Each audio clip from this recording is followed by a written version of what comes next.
The Rise and Fall of the House of Dragon, a historical analysis.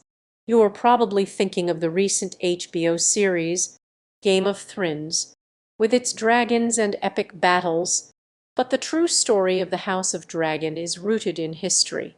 The House of Plantagenet, also known as the House of Anarchy, rose to power in the 12th century and would produce some of England's greatest monarchs.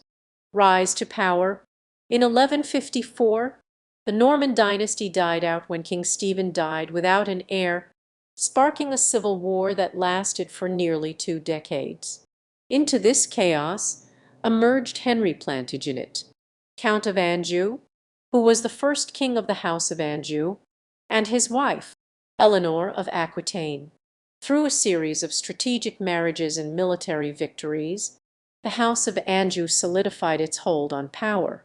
King Henry II, as he was known, would be one of the most successful and ruthless leaders to ever hold the throne, combining sheer brilliance in politics, diplomacy, and the arts with an alarming capacity for violence.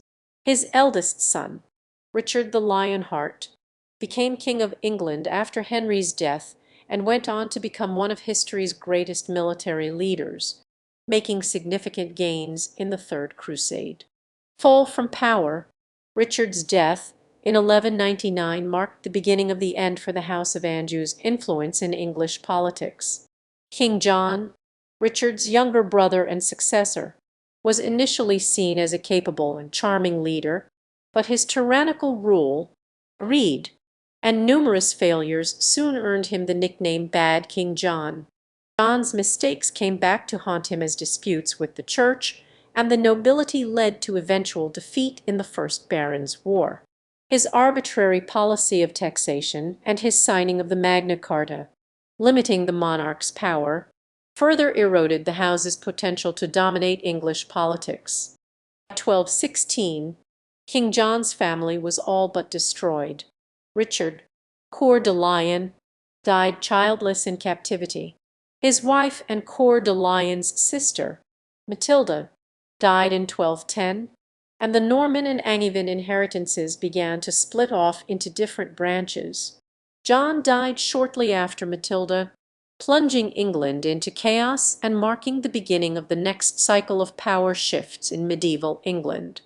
John's defeat to the power-hungry Simon de Montfort marked the final nail in the house's coffin, with many rebellions led by nobles for the power and resources that was promised but not delivered.